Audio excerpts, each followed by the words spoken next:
He's at the hotel. What? Bulalas ni Rina. Kakagaling ko lang doon Paul, and his assistant said na wala siya.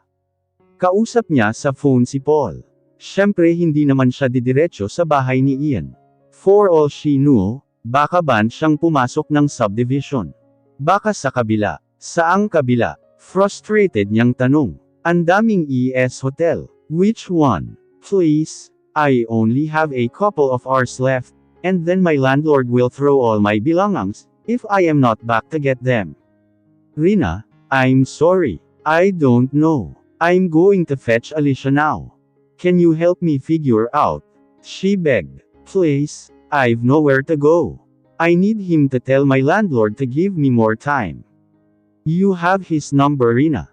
Why don't you call him? I don't have it. Binura niya yun para hindi siya matukso noon na tawagan ito. I deleted his number, amin niya. Jeez Rina, you're so complicated. I'll forward it to you. Call you later, andito na ako sa school ni Eli. Okay, wait, could you hug Eli for me? I missed her so much. She ended the call at once, bago pa siya maging emosyonal ng tuluyan. Kailangan pa man din niyang habulin ang ilang oras na palugit niya na buo pa ang loob niya. She couldn't be weak at this point. Ibinaling niya ang pansin sa pinadalang numero ni Paul. The next thing she knew, she was waiting nervously as the number kept ringing on the other side of the line. Ian wasn't picking up. Ikay, baka busy lang. Patience Rina, alaw niya sa sarili, para hindi siya panghinaan ng loob. One more attempt. 2, 3, 4, 5, 10. She failed. If Ian wanted to answer her call, he should have picked up. In the few times that she initiated a call between them then, he would always pick up on the first ring. Kung busy naman ito, he would let her know. Kaya alam niya ngayon na ayaw lang nitong sagutin ang tawag niya. So no choice siya, kundi subukang hanapin ulit si Ian. But not without sending him a message first. Sarmiento, this is Rina. May I talk to you please? Aniya sa mensahe. Baka naman kasi wala na rin itong kopya ng numero niya. Sarmiento, I beg you. That went unanswered as her 2 hours extension withered down. She was tired. Kakamadali, kakahabol. In the end, she decided na wala siyang mapapala sa kakaasa na papansinin siya ni Ian. She should have known better than waste her time finding him. Dapat ginamit na lang niya ang oras para maghanap ng malilipatan niya. She couldn't even understand the urgency to vacate her apartment. Bakit? Titira ba si Ian roon? Sinasadya nitong pahirapan siya, iyon nga marahil ang dahilan. At inaamin niya na nasasaktan siya sa ginagawa nito. Bumalik siya sa apartment niya to find her things being thrown outside. She rushed para pigilin ang mga tao ni Ian. She literally begged, pero parang bingi ang mga ito, at pinagpatuloy lang ang paglabas ng mga gamit niya. She just cried and watched helplessly. Rina called Leah for help. As much as she didn't want to bother her, dahil kakapanganak lang nito, ito lang ang kaibigan na matatakbuhan niya. There was no Olive this time to help her. That was the harsh truth. Caleb will be there in 30 minutes Rina. He's got a truck with him, malumanay na sabi ni Leah. Don't cry. You'll get through this. Thanks Leah. I'm sorry. Don't mention it. We're angry at what Ian did to you. You don't deserve this Rina. This is not how he should repay the woman who raised his child. I don't know what he wants from me. Stop crying. Caleb will bring you to our townhouse. Doon ka muna hanggat gusto mo. I couldn't thank you enough Leah. I'm so sorry for bothering you. 2.5 hours later, iniwanan na siya ni Caleb sa townhouse na pagmamay-ari ng mga ito. It was a bare unit, dahil daw di naman nila planong tirahan iyon. Investment lang daw, but they offered it to her for free no matter how she insisted to pay them rent when she's able. Hindi yun kalakihan, at hindi rin masyadong pangmayaman ang lugar. Pero yung totoong bahay ng mga ito, ay hindi nalalayo kay Ian. Medyo kumalma na ang pakiramdam niya, pero nakaupo lang siya at nakatitig sa mga gamit na kailangan niyang ayusin. Bakit ginagawa ni Ian iyon sa kanya? May ginawa ba siya to cause him to act in such cruel way? Hindi pa man niya naiisip ang maaaring maging kasagutan sa tanong niya, ay nakatanggap naman siya ng tawag mula kay Mia. Rina, where are you? Ian Sarmiento is closing the company now, sabi nito. What do you mean now? We have 1 month pa, di ba? He changed his mind. His representatives came, at isinara na ang office. He can't do that. What about our commitment to our clients? He's going to pay for the damages, Rina. We're going to be compensated. He assured us. Pero alam mo naman na iba sa atin mga matatanda na. Mahihirapan ng makahanap pa ulit ng trabaho, mangiyak-ngiyak nitong sagot, Rina, please. Talk to him. He might listen to you. Think about our family here. Ako makakahanap ako ng trabaho. But not all of us here can do the same. Pumikit siya ng mariin. She couldn't tell Mia na wala siyang magagawa. They were hoping against hope, at hindi niya kayang basagin ang pag-asa nila by telling them, na hindi siya gustong kausapin ni Ian. So, she still went to find Ian again. This time, Paul told her na nasa office nito ang binata, but was leaving again in a few minutes. Pagod na ang dalaga, emotionally at physically. Hindi pa siya kumakain, at tanging ginagawa pa lang niya ay magmadali, tumakbo, umiyak. But she couldn't give up now. Madaming umaasa na magagawan niya ng paraan ang sitwasyon nila. She couldn't fail them. At least she had to try. Pagdating niya sa ES Hotel, saktong papalabas na si Ian. May kausap sa cellphone, at nagmamadaling sumakay sa naghihintay nitong sasakyan. But Rina wouldn't let the opportunity slip, as she ran towards his car. Hamarang siya sa daraanan nito. Mr. Sarmiento, humawak siya sa kotse, para masigurong hindi nito iyon papaandaran, habang umiikot siya sa side nito. Mr. Sarmiento, she knocked on the window, which he didn't bother to open. Please, let's talk. I beg you. He didn't look at her, at sa harapan lang ang tingin nito, like she wasn't beside him with only his slightly tinted car's window between them. Kung tutuusin, he could open it and talk to her, but instead nakita niya itong nagradyo sa mga bodyguard nito para ilayo siya. Ian, just a minute. I promise, hindi niya hinayaang mahawakan siya ng mga bodyguards nito, na parang naawa naman sa kanya being that they know her. Being that once upon a time, under Ian instructions, they obeyed orders from her. Kahit na ba with regards to Alicia lang. Rina please, sabi ng isa. Nagmamadali si Mr. Sarmiento. You are delaying him. You don't understand. I need to talk to him. Bumalik siya sa unahan ng kotse at hamarang doon, Rina. Don't force us. Then force me. That's the only way you can stop me. Hamon niya na sinalubong ang tingin ni Ian na pinapaalis ang mga bodyguards nito. Sa tabi niya, habang inia-address nito ang kotse. Alam niya ang plano nito. Scare her na sasagasaan siya. She didn't move even when she couldn't deny the determination in his eyes. Hindi naman siguro siya sasagasaan ng totohanan ni Ian. Pero kung magkagayunman, she would die fighting for the people na umaasang matutulungan niya. At least, she tried. She gave her best. Naririnig niya ang maingay na makina ng handa ng umarangkada na kotse ni Ian. That when she saw his car moving towards her, her heart stopped beating. Her mind told her to run, pero hindi na siya nakagalaw. Nanlamig siya. Her tiredness was taking its toll on her. Nagdadalawa na ang paningin niya, as she stared wide-eyed at Ian's car. One moment she was standing bravely on his path. The next, she couldn't already remember. Tires screeching furiously, and her body crashing against the hard ground being the last on her memory. Hindi pamilyar ang kwartong sumalubong sa kanyang mga mata pagkagising niya.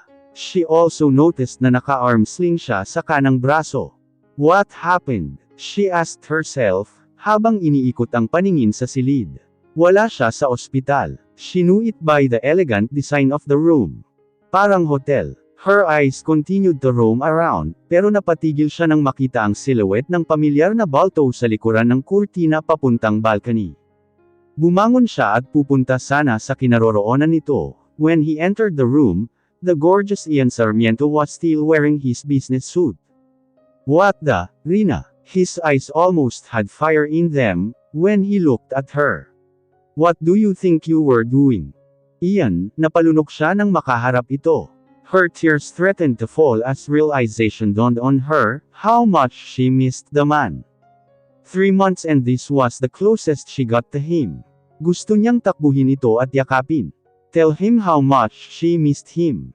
Why didn't you run? You've let me hit you. Were you out of your mind?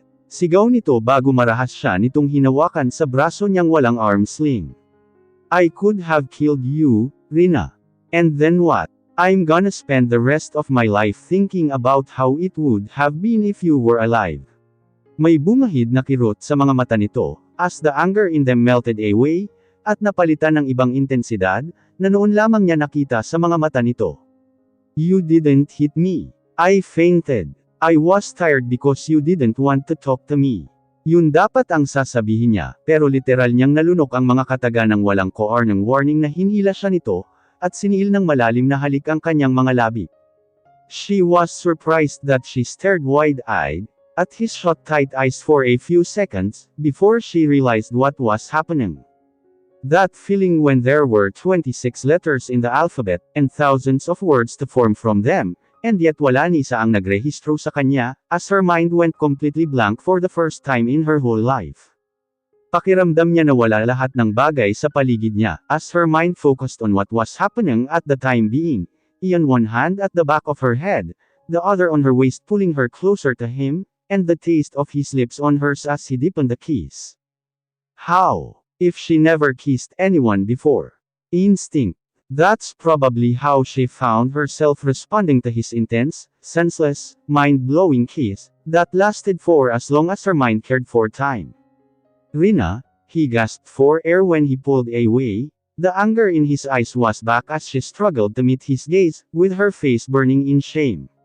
I hate you. What? Mahinang naiusal niya, but she was already talking to his back, as he already made his way out of the room. Naiwan siyang medyo tulala. What happened? In confusion, she even slapped her face to check if she was awake. She was probably drugged, while she was sleeping, and the hot kiss she shared with Ian Sarmiento was just a part of her hallucinations. But crap, her swollen lips told her otherwise. Ian was in the room just a moment ago and he kissed her. Ian Sarmiento kissed her, and told her he hated her. Don't forget about that, her mind told her. Shame on you, Rina. She grabbed a pillow at ibinaon ang mukha roon. Who kisses someone he hates? Despite her face still burning, she felt her tears streaming down her cheeks. Nakalapit nga siya kay Ian, he even kissed her. But she wasn't able to tell him anything. As in nothing. She lost the chance to raise her concern. And now, she failed the people who were trusting that she could help them. Get a grip, Rina, and fix yourself. Tinuyo niya ang luha at inayos ang sarili. Hahanapin niya si Ian. Forget the kiss they shared, forget her confused feelings, and tell him what she was there for in the first place. Or Ian, Rina didn't know where she got her courage, kaya nakatayo siya ngayon sa harapan ng malamig ang tingin na si Ian. It was barely 20 minutes after that mind-boggling kiss, and yet it was as if she was with a totally different version of Ian Sarmiento. Making her wonder if the kiss really happened or not. Wala siya sa suit ng ES kanina, but in the very penthouse where the GM holds office. Ang ginawa lang niya, ay lumabas ng silid tapos pumunta sa opisina nito, kahit walang permiso. I don't know what you're up to, but I just want to beg you, na wag nang idamay ang mga kasamahan ko sa trabaho. I'll leave the company if that's what you want. Wala na rin ako sa apartment, I'm sure na report na sayo ng mga tao mo, she paused dahil nakita niyang naningkit ang mga mata nito. It's alright. I understand. I already found a place to stay, so you can have your apartment. What are you talking about? He asked. The apartment. The one you bought 5 times the price just so I will lose a home. She reminded, avoiding to sound bitter. Hindi pa rin niya kasi matanggap, that he would go to that extent para ma-displace siya. But don't worry. I understand if you need it so badly that you even asked your staff to throw my things out. I didn't ask anyone to do that, mariin itong sabi, and even when he's trying to conceal his emotions, may nakita siyang sincerity sa mga mata nito. Now, what else do you need to tell me other than accuse me of things I didn't do? Napatingin muna siya sa binata. Seryoso ba ito? Nagpakapagod siya para pigilin sana itong gawin ang isang bagay na hindi ito ang nag-utos. Then who? Her landlord clearly said that it was Ian Sarmiento who bought her apartment. The company. It's business. People will lose their jobs, Mr. Sarmiento. I will lose mine. Everyone will be properly compensated. Perhaps more than each one of you will earn in a year.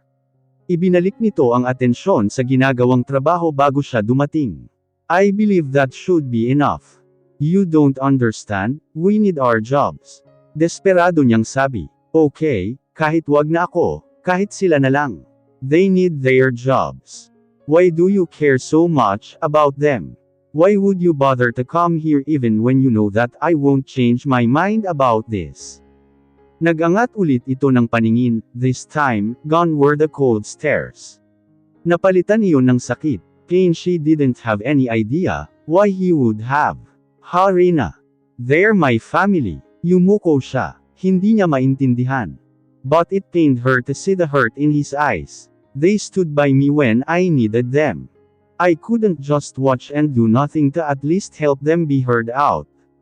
I had to try. Besides, she risked looking at him again. I believe you're a good person, Ian. But if you hate me so much, that you want me to lose my job, please wag mo na silang isali. They can still work for you. They've been in the industry longer than I have. Hindi ka magsisisi sa kanila. I'm giving you my word.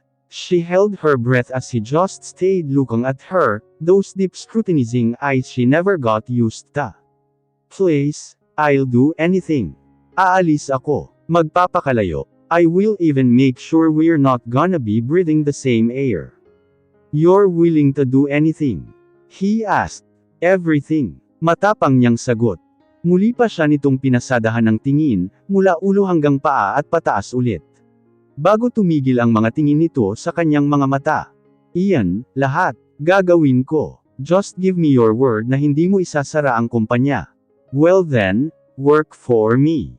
Work for you. Hindi makapaniwalang ulit niya.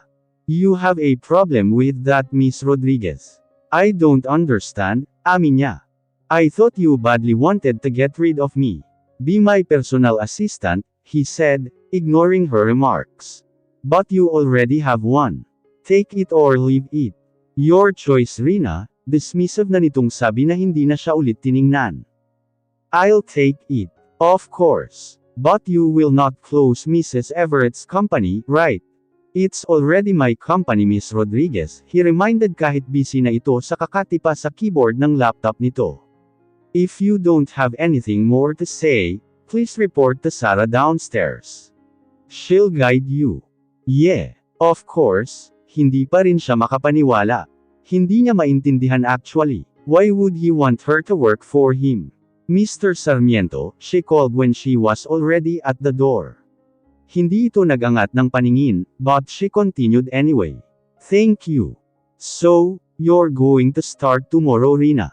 Maiksi lang ang orientation ni Sarah sa kanya, pointing out that her experience as Mrs. Everett's assistant was more than enough.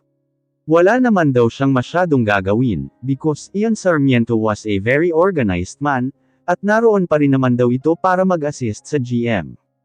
I don't think there is a need for my position, sabi niya. Sarah was the elderly woman whom she talked to earlier that day.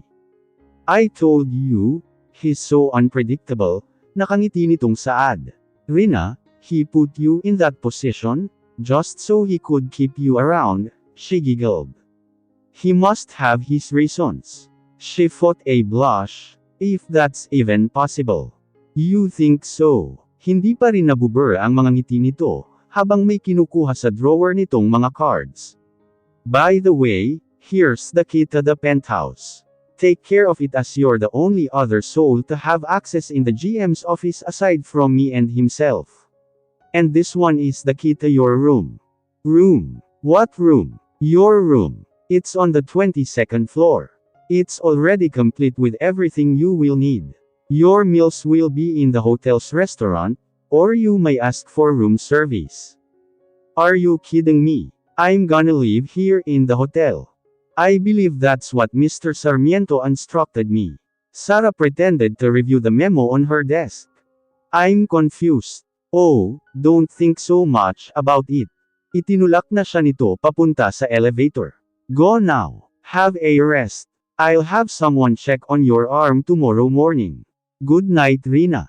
Ha? Gabi na ba? Wala sa sariling tanong niya. Yes, dear. And oh, don't worry about the elevators. GM made sure they're safe and checked as frequently as possible. She winked as she even hit the 22nd floor button for her. See you in the morning. Alangan ng ngiti ang tugon niya, iyong medyo nakangiwi. Litong-lito na siya as she made a quick recapitulation of the day's event in her mind. First, her landlord told her to vacate her apartment.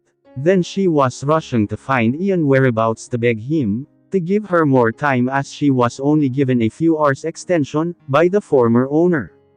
Next was the time withering down as she failed to talk to Ian. Leia and Caleb helped her when she didn't have no one she could run to. Then Mia called her that their company was closed down by Ian.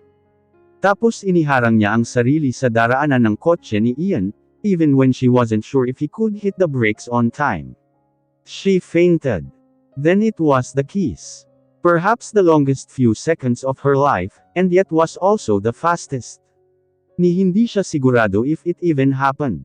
Kung gaano kabilas na napalitan ng ibang damdamin ang mga galit na nasa mata nito, ay ganoon din kabilas naglaho ang mga iyon. Tapos heto, bigla siyang naging personal assistant na walang job description, bahala na raw si Ian sa gusto nitong ipagawa. Finally, she will be living in the ES Hotel. You wouldn't believe what I've gotten myself into, sabi niya kay Leia na kasalukuyan daw nagbe-breastfeed, pero nakakaisang ring pa lang siya ay sinagot na nito ang tawag niya. Spill it, Rina. Ian made me his personal assistant. I knew it. Parang nakita pa niya ang kaibigan na napapitik sa ere. He was just pretending to be mad at you, but the truth is he wanted you in his life again. You're too quick to jump to conclusions. I thought you're mad at him. Because he's an ano for throwing you out of your apartment. That's also the thing, Leia. He said he's got nothing to do with it. Sabi niya na bahagya na namang naguluhan. Totoo bang wala itong kinalaman? But surely he was the one who bought the apartment. Who else would? Isa pa, wasn't her room in the hotel an anticipation of her losing her home? Really? You know what's the bright side of it? What? That he couldn't be that harsh on you, Rina. OMG, kinikilig na naman ako sa inyo. I guess this is fate bringing you back together. Geez, hey, does that mean you'll be seeing Eli again too?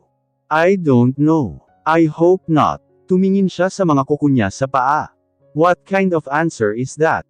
I thought you missed her. Rina, is that really you? May bahid ng concern sa tinig nito. I'm scared, Leia, amin niya. Ayokong malaman kung gaano ang galit niya sa akin. Oh Rina, I missed her but I'm not sure if she's also missing me. I don't want to know right now. My life is a mess. It's not healthy for Eli if she sees me again. Besides, it's not like Ian will allow that to happen. Tama, he probably won't let Eli see her at any cost. Hindi niya kailangang problemahin iyon. Hindi naman nagpupunta si Alicia sa workplace ng ama nito. Pero aaminin naman niya na sobrang miss na niya ang kanyang anak. Her little baby's hugs, kisses, yung mga paglalambing nito, everything about her. And if she will be given the chance to be her mommy again, hindi siya magdadalawang isip na gampanan ulit ang pagiging ina sa bata. She just didn't give birth to her, but she was her child. But would Alicia forgive her for what she did? Rina doesn't know the answer, but she was scared of the possibility of Alicia hating her. The next morning, doktor ang una niyang bisita sa unit niya. Sabi nito andoon ito para tingnan ang kanyang braso, at para tanggalin na rin ang arm sling niya. Wala naman daw siyang dapat ipag-alala, dahil minor lang daw yun. Hindi nga raw niya kailangan, but Ian Sarmiento insisted, para maiwasan daw niya ang unnecessary movement ng braso niya. It's Ian again. Was it concern from him for such a gesture? She smiled a little to herself. Nang iwanan na siya ng doktor, Ian still cares for her. She prepared herself for work. Nakakatawang isipin how her unit was complete with everything she will need, gayong kahapon lang naman siya nagpunta roon. Pero hindi looks like Ian na niya iisipin iyon, had everything planned out. Bababa na dapat siya sa restaurant, when Sarah called para sabihing iaakyat ang breakfast niya, and that she would be joining her for a short briefing on the day's works. GM is a very busy man. Alam kong alam mo yan. So it wasn't him to instruct everything. You have to anticipate, paliwanag nito, adding that Ian wants his coffee strong 3 times a day, whenever he's in his office. Remember that you must not touch anything on his desk. As in anything. Kung magulo o maalikabok, which never happened before, hayaan mo lang. He will clean his own workstation. That way, he wouldn't miss anything. Got it? Good. Now, I know you kinda know this already. The GM has mood swings. Minsan daig pa ang babae. Intindihin mo na lang. Because on the inside, he's not a cruel man, dagdag nitong nakangiti. And your workstation would be beside me. Thank you ma'am. Call me Sarah. Sarah, that's better. Inilahad nito ang palad sa kanya. Welcome to ES.